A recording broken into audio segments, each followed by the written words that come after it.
Assalamualaikum warahmatullahi wabarakatuh. Hmm, Alhamdulillah. Apa kabar antum semua? Baik, sehat?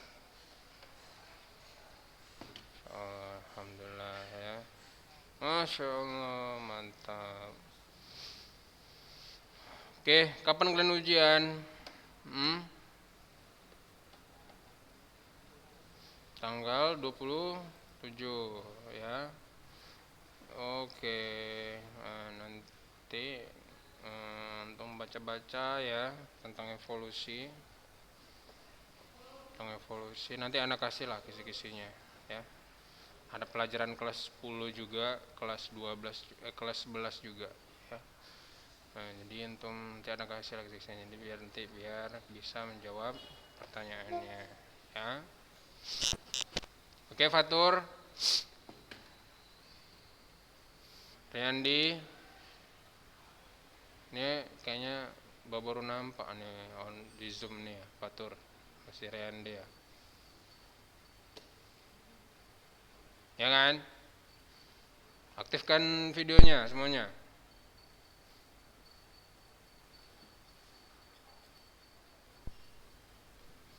Oke, nah sekarang kita lanjut ya.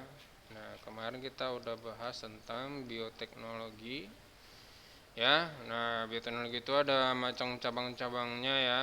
Nah, jadi antum cerah mau antum tertarik dengan bioteknologi ya. Nah, mana tahu antum mau menciptakan manusia berkekuatan laba-laba atau manusia berkekuatan kelelawar. Nah, mungkin antum bisa belajar biologi ya.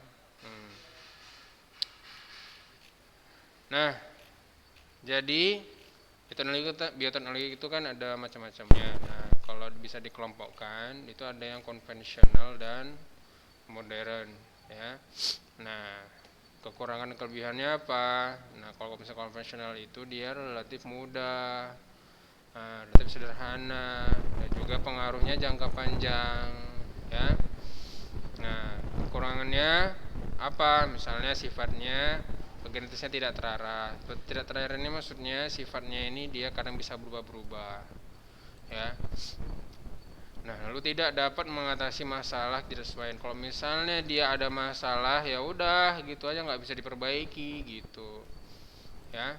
Nah, lalu hasil tidak dapat diperkirakan. Nah, ini maksudnya tidak bisa diterka-terka lah, misalnya hasilnya bagaimana, kebanyakkah, segitkah, itu berhasilkah atau enggak gitu.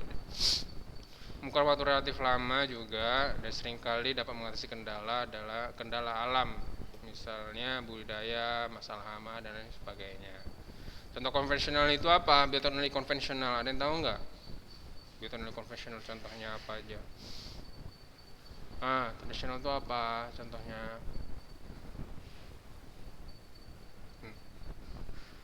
Iya, contoh tempe, kecap, yogurt ya, anggur dan lain sebagainya. Betul. Minuman keras, miras. Nah, itu jadi itu dia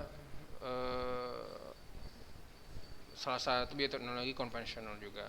Nah, kalau misalnya bioteknologi modern itu sama kayak cloning, kayak regenerasi sel dengan cepat. Nah, ataupun disebut dengan yang namanya bayi tabung, dan lain-lain ya, macam-macam.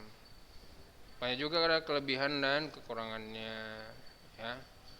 Nah, salah satunya adalah dapat mengatasi kendala ketidaksesuaian. Nah, jadi kalau misalnya dia itu tidak stabil, dia bisa diatasi langsung ya. Namun kekurangannya ini dia relatif mahal kalau misalnya biaya bioteknologi ini ya. Mahal. Sel-selnya aja dijual, misalnya sel ginjal ya, ginjal khusus ataupun tempat yang lain-lain, misalnya untuk membuat penelitian bagaimana sawit bibit unggul itu banyak tuh dia mengeluarkan yang namanya mahal, relatif mahal ya. Nah, ada pertanyaan sejauh ini tentang ini bioteknologi?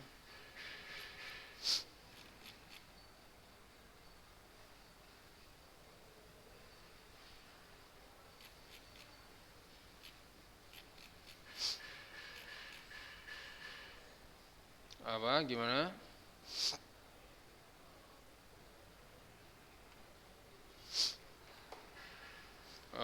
Kalau misalnya penggabungan gen itu bisa, misalnya gabungan antara zebra dengan keledai bisa kita gabungan antara singa dengan harimau bisa kita penggabungan antara kuda dan keledai ataupun kuda dengan zebra bisa menciptakan yang namanya organisme baru. Cuma bukan bisa dibilang ini organisme yang memang betul diciptakan memang langsung dari awalnya, enggak. Ini dia manusia itu hanya bisa membuat yang sudah ada, materi genetik yang sudah ada. Enggak bisa dia menciptakan materi genetik yang baru. Dia cuma hanya bisa memanipulasi, misalnya udah ada nih gen kucing, gen harimau sama gen singa itu memang udah ada. Nggak bisa dia membuat yang namanya gen harimau tuh nggak bisa dia membuat.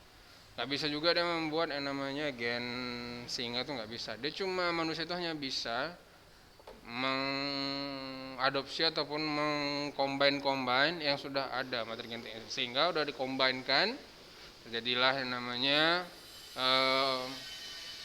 anakan baru. Nah kebanyakan anakan ini pun dia tidak bisa yang namanya bereproduksi alias mandul ya. Nah nggak bisa dia mempunyai keturunan. Karena apa? Karena emang kode genetiknya itu udah beda, udah kacau genetiknya, nggak bisa ya. Nah jadi kalau misalnya udah mati suatu organisme, misalnya nih ada penggabungan antara zebra dengan keledai, berhasil gitu. Terus antum nggak mau repot-repot, udahlah kawinkan aja lah dia dengan yang lain ataupun sama-sama pencampuran juga, nanti kan ada anak gitu. Nggak bisa, mereka nggak bisa menciptakan suatu organisme baru. Nah, walaupun dipakai kayak bayi tabung ataupun dipaksa-paksakan supaya beranak, nggak bisa juga karena materi genetiknya sudah berbeda. Kalau misalnya sudah tercipta satu ya udah, kalau udah mati ya mati, dia nggak punya keturunan ya. Nah pada intinya manusia itu tidak akan bisa menciptakan suatu organisme baru tanpa ada organisme sebelumnya ya. Ada lagi pertanyaan yang lain?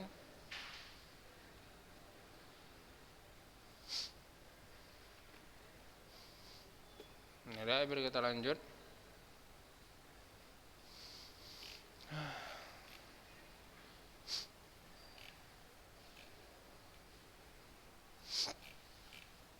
Nah, salah satunya juga yang paling ngetren sama ini ada namanya vaksin ya. Nah, itu disebut dengan bioteknologi modern juga. Nah, vaksin itu terbuat dari apa? Ada yang tahu nggak vaksin itu terbuat dari apa?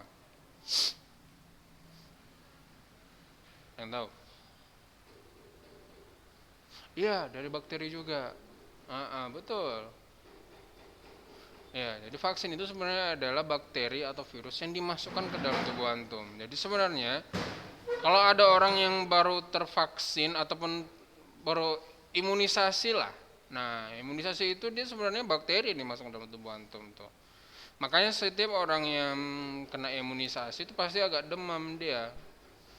Kenapa? Karena ada bakteri masuk ke tubuhnya. Namun kenapa bakterinya ini bisa membunuh penyakit yang lain. Nah, itulah disebut dengan bakteri yang sudah dimodifikasi. Ya, jadi itu nggak sembarang bakteri ya yang dimasukkan. Nah, bagian mana yang dimasukkannya itu? Ada bagian ini, bagian plasmidnya. Nah, plasmid namanya. Jadi plasmidnya ini nanti bakalan ya merombak satu bakteri itu. Jadi bakteri ini jadi bakteri baik dan aman untuk tubuh. Kalau misalnya dia hanya sakit pun hanya sakit sebentar saja, ya nggak sampai berhari-hari. Nah ini dia, ini bakterinya ya. Nah ini plasmid bakterinya, nanti dia ada terpotong, kita putuskan, kita masukkan gen insulinnya tadi. Nah sehingga dia mempunyai plasmid yang baru. Nah plasmid inilah nanti jadi bakalan cikal bakal obatnya ataupun disebut dengan vaksinnya. Ya. Nah, begitu banyak manfaat bioteknologi untuk kehidupan manusia. Obat-obatan itu semuanya dari bioteknologi. Nggak semua obat itu dari kimia mulu kimia. Ada juga untuk mempercepat reaksinya, kita juga pakai makhluk hidup juga. Nah, bakteri itu cepat dia jalannya, cepat dia menyebarnya. Makanya kita macam mana ya kalau bakteri ini sebenarnya penyakit, dia cepat juga menyebarnya. Bisa nggak kita buat obat dari bakteri tersebut? Soalnya dia bisa, bakterinya cepat menyebar dan cepat tumbuhnya. Nah, dari ide situlah terciptanya namanya vaksin, terciptanya namanya penisilin, terciptanya antibiotik dan lainnya. Nah, jadi sebenarnya kalau misalnya ide-ide gila tersebut, emang kata orang ya gila dia. Nah, tapi kalau udah berhasil, dia nanti bakal diingat juga kan gitu. Contohnya,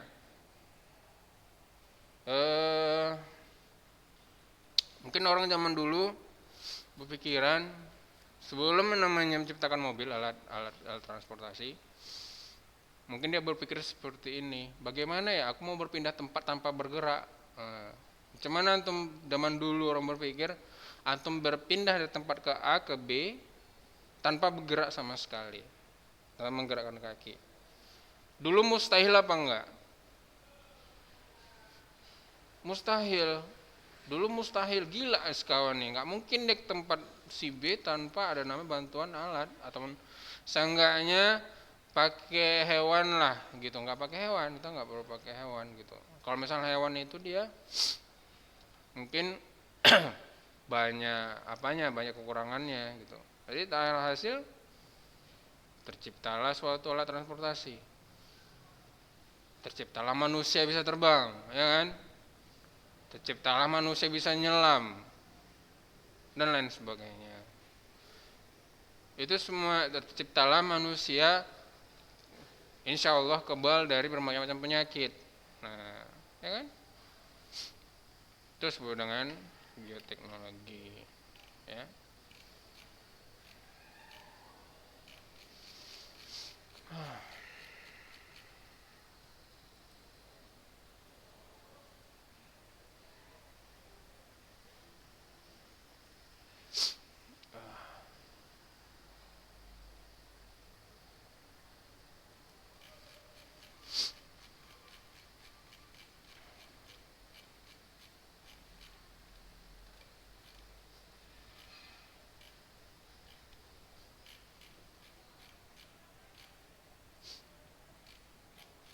Ada pertanyaan?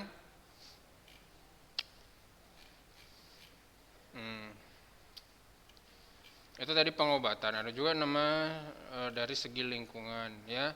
Nah, pengolahan itu, lingkungan itu bisa salah satunya adalah pengolahan limbah. Ya, jadi pabrik-pabrik itu dia mempunyai limbah. Nah, tergantung pabriknya ini bisa mengolah limbahnya itu secara fisika kah, kimia kah, atau secara biologi. Ya, kalau fisika berarti dia hanya menggunakan alat-alat. Kalau misalnya kimia berarti dia menggunakan alat zat-zat kimia. Kalau misalnya biologi berarti dia ada hubungan dengan bakteri-bakteri atau hewan-hewan pengurai. Ya, tinggal pilih gitu. Itu salah satu tempat pengolahan limbah limbah pabrik. Nah, antum pernah nggak ke pabrik sosro? Pernah nggak pabrik sosro? Pernah apa enggak sih? Pernah? Belum? Sama anak pun juga belum. Jadi anak pernah cerita kawan anak, dia pernah ngajak murid-muridnya ke studi tour lah. Studi tour ke pabrik sosro. Jadi pabrik sosronya ini mempunyai limbah. Limbahnya ini untuk membuktikan bahwasanya limbahnya ini aman untuk lingkungan, dia ini membuang limbah hasil limbahnya itu ke kolam. Nah, kolamnya ini penuh dengan ikan. Ikannya pun hidup gitu, tanpa ada namanya mutasi-mutasi yang membahayakan bagi si ikan. Nah, itu membuktikan bahwasanya pengolahan limbahnya bagus.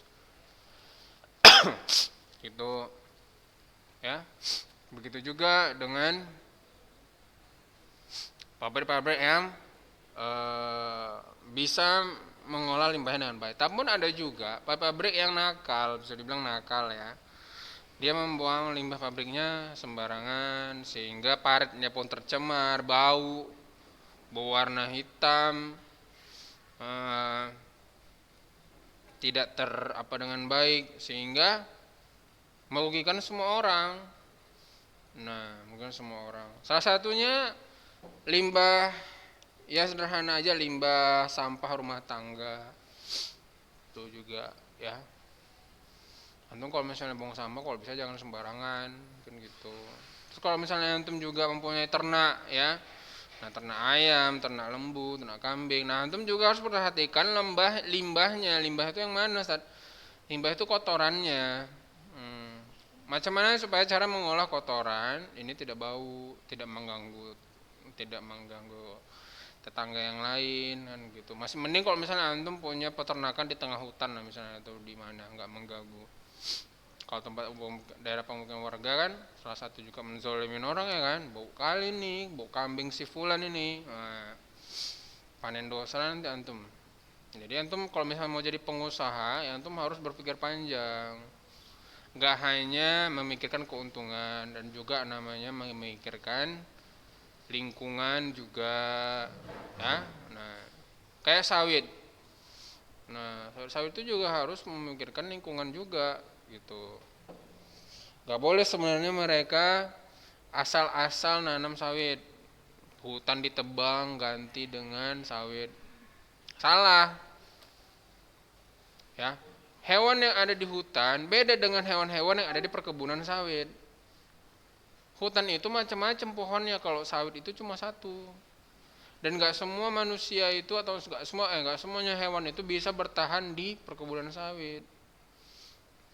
Dan antum harus tahu sawit itu dia juga tumbuhannya sangat boros menyerap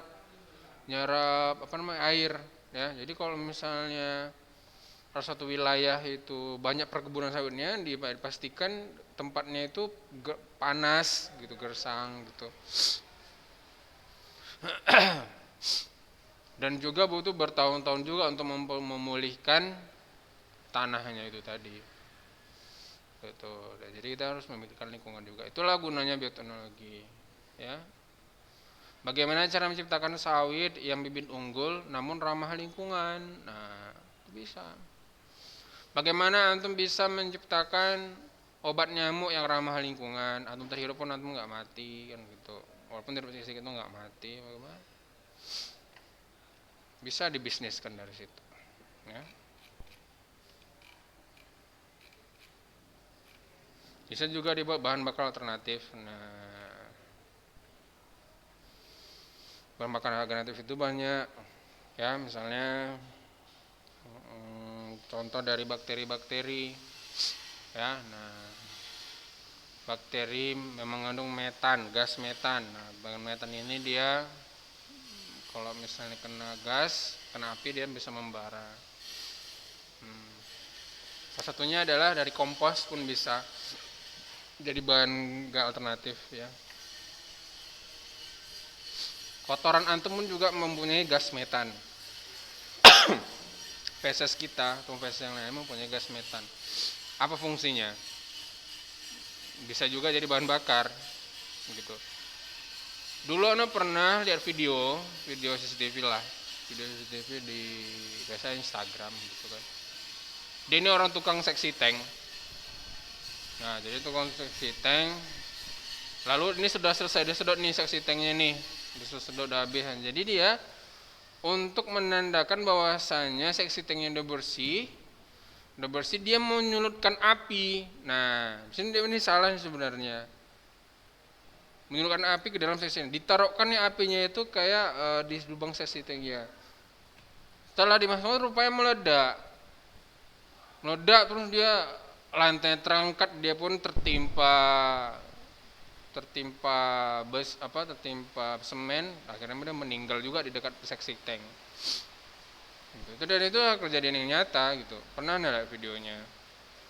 Jadi sebenarnya suatu gas ini kalau misalnya berbahaya, kalaupun tanpa kita edukasi, misalnya gas mengandung apa, salah gerak kita bisa membahayakan nyawa gitu. Makanya kalau misalnya antum kemana, ke lab gitu kan, harus pakai baju lab. Kalau misalnya lengkap itu dia harus pakai kacamata. Kalau misalnya punya gas beracun dia harus pakai masker. Maskernya bukan masker kayak gini ya, masker khusus dia. Kayak kalau antum melihat yang ada tabung 2 di sini, yang banyak gaya itu, tahu nggak sih? Gitu. Tapi itu yang bagus. Hah? N95 itu kayak mana sih?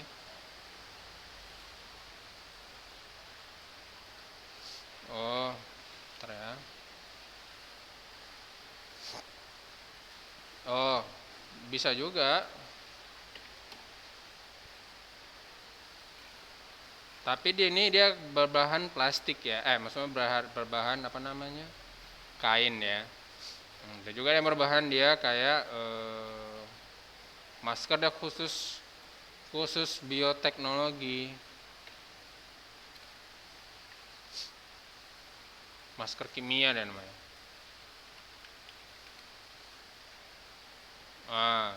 Ini kayak gini deh kira-kira.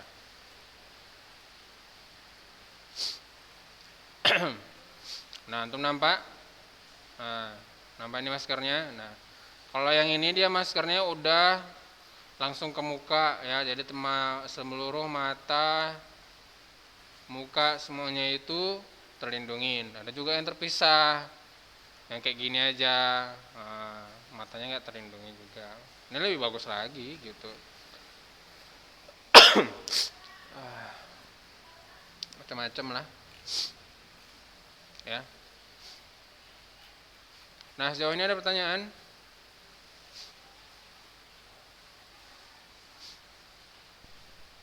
Ada ya.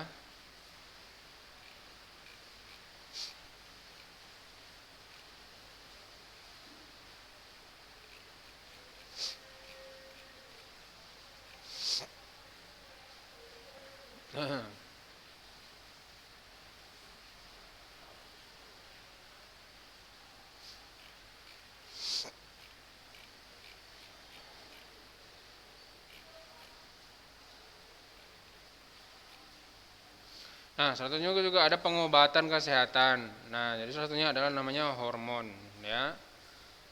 Nah, jadi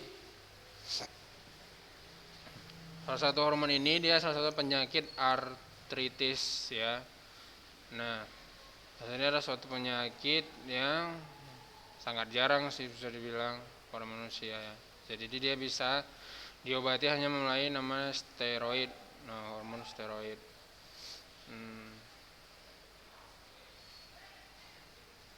Antum pernah dengar nggak yang namanya suntik-suntik hormon itu? Pernah dengar apa nggak?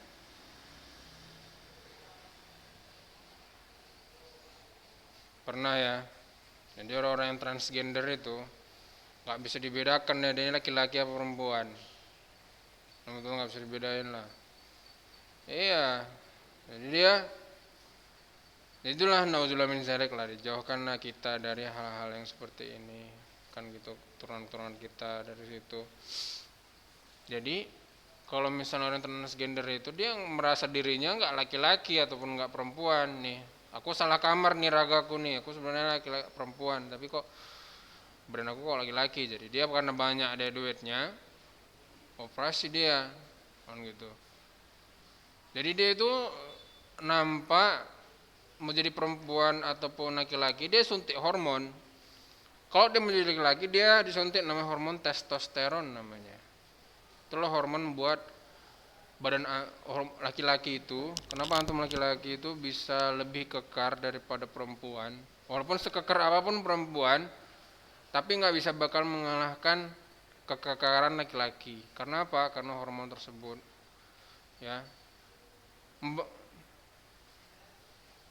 Gimana?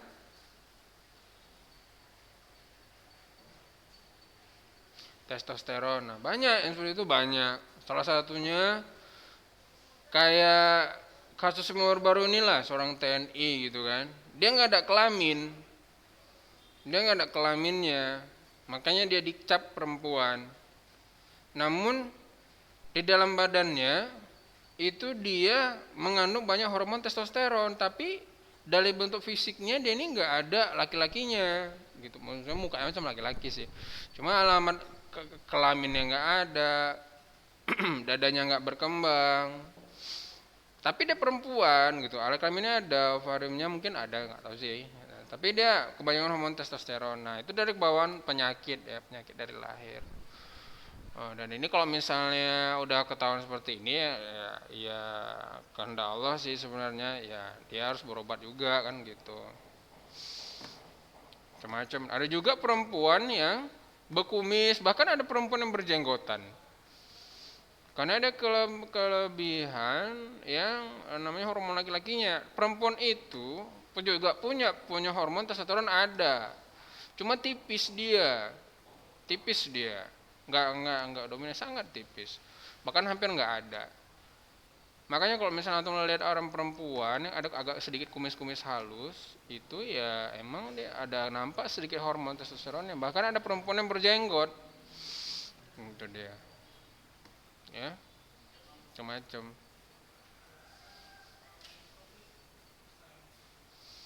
Itulah ada juga namanya hormon ini bisa disuntikkan, ya.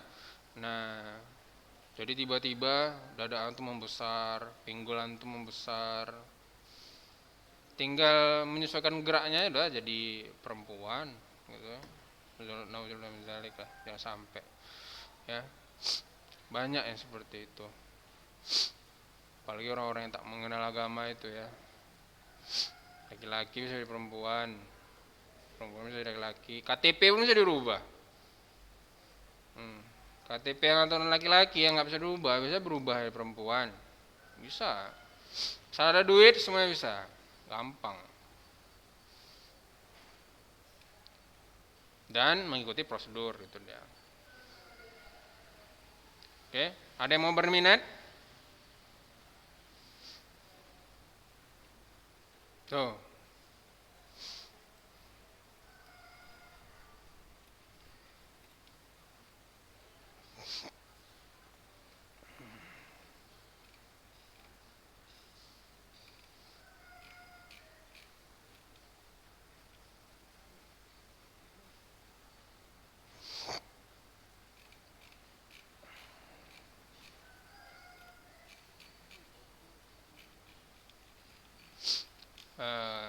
Ya, itu dia salah satunya.